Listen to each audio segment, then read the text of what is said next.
আসসালামু আলাইকুম দর্শক, এই মুহূর্তে শেখ মঞ্জুর হক রাহাত ভাই বাগের 2 আসনের এমপি শপথ গ্রহণ করে এই যে চলে আসছে। দেখেন তার মোটরসাইকেল শোভাযাত্রা। তো ভাই ভাই ভাই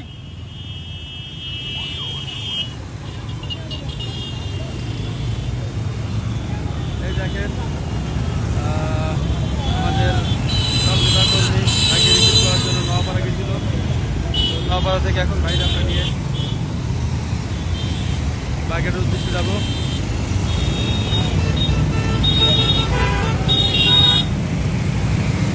শেখ মঞ্জুর হক রাহাত মানি একটা ব্র্যান্ড।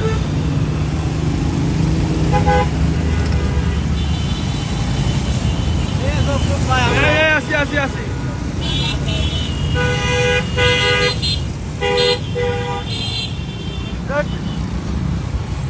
এখন অনেক লম্বা লাইন।